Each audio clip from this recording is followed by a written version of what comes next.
예. 대표님 그러면 안쪽으로 들어가셔서 강릉로 일단에 대관 ENG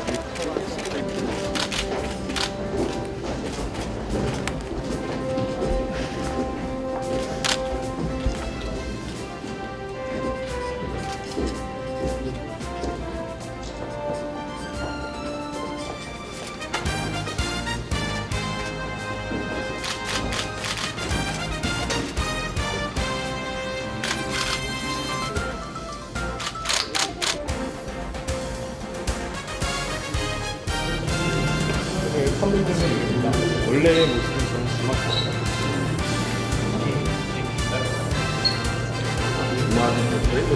네, 주막을 나중에 해성쪽에 있다가 내려와가지고4.27 정상회담 이전에는 JSA가 분단과 대결의 상징이었습니다.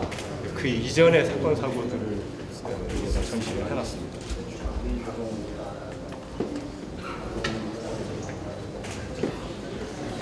즉 2km 지점에는 이 선이 북방 한계선입니다. 그래서 이곳에서 전주의 일본 국도를 따라서 북측으로 5.5km 정도 이동하시면 판문점이 나올 겁니다. 가는 중간 서측 지역에 대성동 마을이 위치하고 있습니다. 대성동 마을은 현재 47세대 193명이 거주를 하고 있고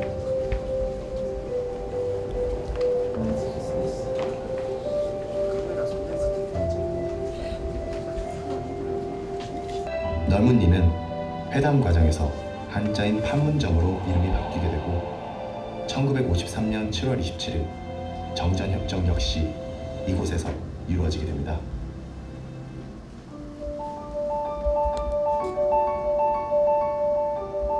그 인근 지역을 공동으로 경비하기로 합니다.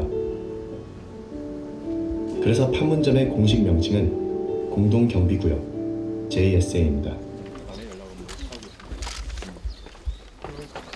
10시 방향과 2시 방향에 2층에 콘크리트 세대 건물이 있습니다. 이것은 여기서 한 100m 정도 이격된 지역에 통일각이 위치하고 있습니다. 통일각은 우리 측 평화의 집과 같은 기능을 하는 건물로서 회담을 진행하고 있습니다. 그래서 5월 26일 2차 남북정상회담을 통일각에서 진행했습니다.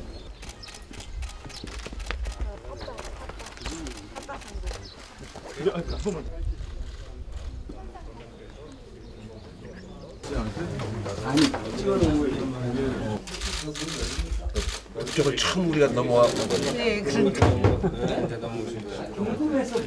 살짝 넘어왔다. 우리 넘어와 있는 거예요 지금.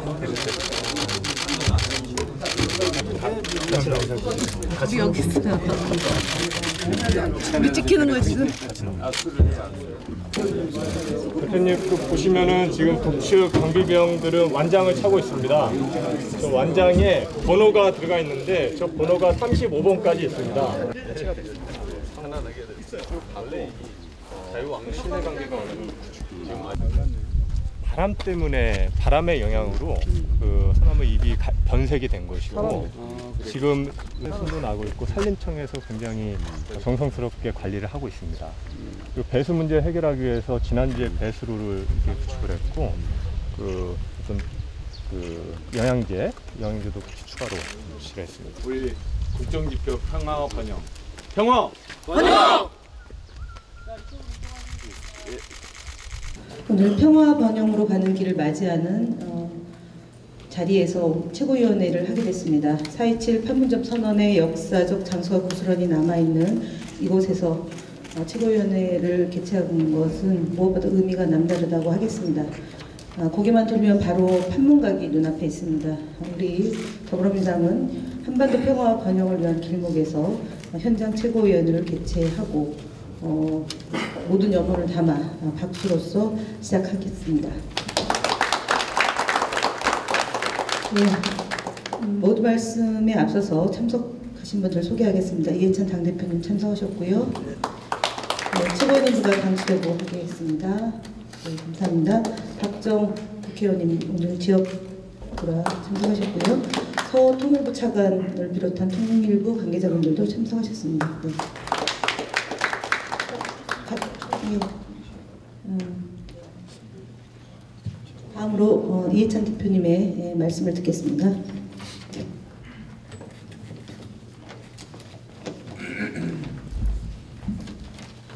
예, 오늘 현장 최고회는 분단과 평화의 상징인 판문점에서 실시하겠습니다. 저도 여기는 처음 와봤습니다. 평양도 여러 번 가고 개성공단까지는 여러 번 가봤는데 이 판문점을 처음 보고 지난 남북 정상회담이 이루어졌던 그 기념 식수한데 그 다음에 도보다리 이렇게 쭉 둘러봤는데 이제 감회가 좀 새롭습니다. 회의에 앞서서 지난 4월 27일 이곳 판문점에서 시작된 한반도 평화는 70년 분단의 역사를 뒤로하고 새로운 평화 공존의 시대를 열어가기 시작을 했습니다. 현재 북미 대화는 재개를 위한 모멘텀을 찾는 중이지만 판문점 선언, 평양 공동선언을 통한 합의 사항은 차분히 이루어지고 있습니다. 아까 들어보니까 이곳에 요즘에는 하루에 한 400명 정도가 방문을 한다고 합니다. 앞으로 유엔 사령부하고 협의를 해서 2배 내지 3배를 더 늘려서 많은 사람들이 방문할 수 있도록 할 계획이라는 얘기를 들었습니다.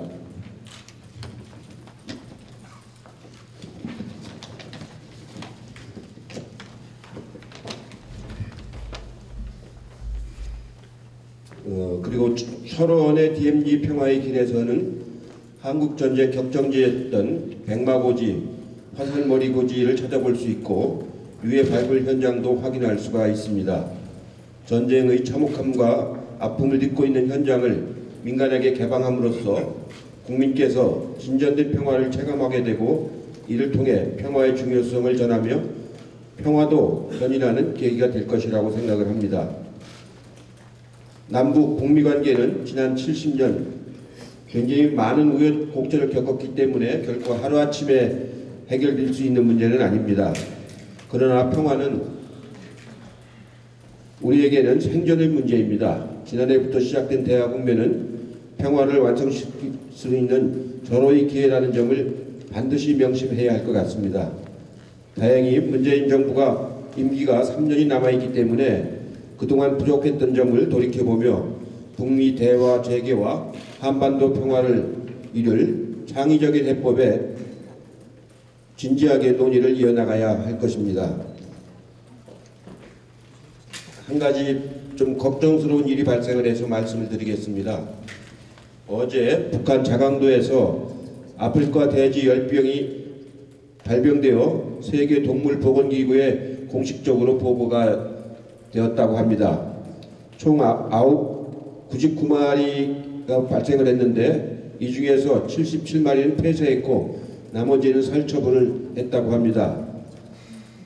이 아프리카 돼지 열병은 백신이 없기 때문에 발병하면은 100% 죽게 되는 그런 아주 어려운 병이라고 얘기를 들었습니다. 앞으로 우리 군과 통일부가 우리 쪽으로 전파되지 않도록 철저히 대처를 해주고 북측과도 긴밀히 협의를 해서 우리가 지원할 수 있는 사항이 무엇인가를 협의를 해주시기를 당부를 드리겠습니다. 이상입니다. 예, 다음으로 서른 최고위원의 발언 있겠습니다. 예, 이곳 공동경비구역이 과거에는 비극의 현장이었습니다만은 작년 4.27 정상회담 이후로 평화를 통한 번영의 장소로 변해가고 있다는 것을 좀 느끼게 됐습니다. 앞으로 이곳이 진정한 우리 8천만 민족의 평화를 통한 번영의 장으로 확연히 바뀔 수 있도록 해야 될 것 같고 그런 취지에서 오늘 우리 당 민주당 최고위원들이 방문해서 이곳에서 최고위원회를 하고 있다고 생각합니다. 남북 정상의 판문점 선언을 통해서 한반도의 평화와 번영을 약속하고 1년 동안 많은 변화가 있었습니다. 대표적으로 비무장지대 감시, 초소, 철수 등 군사적 긴장 완화를 위한 조치로 판문점은 분단과 대결이 아닌 평화와 협력의 장소로 탈바꿈하고 있습니다. 오늘 판문점에 와서 과거와는 확 달라진 분위기를 피부로 느낄 수 있었습니다. 하노이 회담 이후 북미 관계 교착으로 한반도 평화 프로세스가 답보 상태인데 이럴 때일수록 남북이 적극적으로 만나고 교류해서 남북 신뢰를 구축해 나가야 할 거라 생각합니다. 그런 차원에서 비무장화가 완료된 판문점 공동경비구역을 남북 관광객이 자유롭게 왕래할 수 있도록 남북 당국과 유엔사가 전향적인 자세로 적극 나서주기를 바랍니다. 현재는 남측 지역만 개방하고 있는데 북측 지역까지 개방해서 자유롭게 왕래할 수 있도록 한다면 비무장지대를 실질적인 평화지대로 만들어 나가는 조치인과 동시에 미래 세대에게는 살아있는 통일교육의 장을 마련하는 계기가 될 것이라 생각합니다. 이 점에 대해서 통일부 쪽에서는 북측과 함께 상의해 주시길 간절히 바랍니다. 이상입니다. 예, 감사합니다. 다음으로는 박주민 최고위원의 발언 있겠습니다. 예, 최근 남북관계나 북미관계가 교착되면서 많은 분들이 실망도 하고 계시다는 걸 알고 있습니다. 그런데 잠깐만 한번 우리가 생각을 해보면 큰 변화가 있었다는 것을 알 수 있습니다. 몇 년 전까지만 해도 판문점이다 라고 하면은 영화 JSA에서 이병헌 님이 손들고 있는 그런 장면이 떠올랐다면 지금은 많은 국민들이 도보다리를 걷는 남북 두 정상의 모습이라든지 이런 것들을 떠올리게 될 것입니다. 굉장히 큰 변화가 있었던 것은 분명합니다. 그리고 지금 교착 상태에 있다고는 하지만 북미 관계나 남북 관계를 풀기 위해서 다각도로 노력을 하고 있고 모든 당사자들이 대화의 끈을 놓지 않고 있기 때문에 저는 조만간 큰 변화와 큰 발전 있을 것이라고 생각합니다. 저희 당도 그런 부분에 있어서는 정말 열심히 하겠다라는 말씀드리겠습니다. 그리고 오늘 현장을 와서 보니까 많은 군 관계자분들이 나와 계시고 애쓰고 계시는데 우리나라가 이렇게 평화롭고 안전하게 지낼 수 있는 것은 바로 이 군이 정말 나라를 안전하게 지켜주고 있기 때문이 아닌가를 새삼스럽게 느끼게 됩니다. 이 자리를 빌어서 고생하시는 부분에 대해서 진심으로 감사하다는 말씀 드리겠습니다. 감사합니다. 예, 다음으로 박강원 최고위원의 발언 있겠습니다. 네, 정말로 감개무량하다고 할까요? 저도 처음 왔는데 많은 것을 생각하게 합니다. 우리 아까 동영상에서 봤습니다만 해방 이후의 한국의 현대사를 다시 한번 돌아보는 그런 계기가 됐고 가슴 아픈 대목들이 많이 있습니다. 이 시점 우리가 정말로 잘하고 지혜를 모아야겠구나 하는 그런 다짐을 하게 되는데요. 한반도 평화는 남북 간의 공동 번영은 물론이고 동북아시아의 안정과 번영 그리고 국제사회의 안정을 위해서 꼭 필요한 것입니다. 그러니까 국제사회가 긴밀하게 협력하고 한반도 평화 정착을 위해서 또 남과 북이 지혜를 모아야 되는 것은 물론이고 우리 사회 안에서 저는 정말로 정파를 떠나서 여야를 떠나서 하나로 뜻을 모으는 것이 매우 중요하다 이렇게 생각합니다. 평화가 경제고 평화가 밥입니다. 이상입니다. 네, 김혜영 최고위원의 발언 있겠습니다. 예, 먼저 헝가리 유람선 사고로 유명을 달리하신 분들과 유가족분들께 위로와 애도의 말씀을 올립니다. 평화의 장소가 되어가고 있는 이곳 판문점에서 최고위원회가 열리게 되어 매우 뜻깊다고 생각됩니다. 최근에 북미 관계가 교착 상태에 있지만 한반도 평화의 길은 어렵고 힘들지만 우리가 반드시 가야만 하는 길입니다. 오늘 최고위원회를 계기로 우리 남북한 간의 학술, 문화예술, 체육 등 활발한 민간 교류가 있어야 할 것입니다. 더불어서 우리 한반도의 미래 세대인 청년들의 활발한 남북한 교류도 필요하다고 생각됩니다. 오늘의 최고위원회가 한반도 평화를 위한 한반도 평화의 발전을 위한 모멘텀이 되기를 기원합니다. 이상입니다. 예, 다음으로 이수진 최고위원의 발언 듣겠습니다. 네, 저도 헝가리 유람선 사고로 운명을 달리하신 분들의 명복과 유가족들께 위로의 말씀을 전합니다. 2018년 4월 27일 판문점에서 시작한 평화의 기운이 아직도 전해오는 것 같습니다. 11년 만에 남북 약 정상이 손을 맞잡고 역사상 최초로 분단 경계석을 넘어 휴전선 남측으로 너무나 쉽게 넘어온 장면이 아직도 생생합니다. 나는 언제쯤 북에 가볼 수 있을까요? 라는 문재인 대통령의 이야기에 김정은 위원장은 그럼 지금 잠시 다녀오실까요? 라고 이야기했던 너무나도 따뜻한 평화의 바람이 불었던 판문점은 많은 국민들에게 평화의 상징으로 자리매김한 역사적인 장소가 되었습니다. 남과 북의 평화 통일을 위한 교류와 협력은 어느 정권이 와도 여야의 정쟁 대상도 아니고 그 정권의 전유물도 아닙니다. 북풍이니 신북풍이니 하는 것은 남북이 평화 통일, 한반도의 경제활력이라는 국민적 염원을 내몰라라 하는 국민 모독입니다. 문재인 정부가 한반도의 새로운 평화 가능성을 계속 열어갈 수 있도록 국민적인 관심과 응원을 계속 부탁드리겠습니다. 이상입니다. 네, 다음으로 이영석 최고위원의 말씀 듣겠습니다.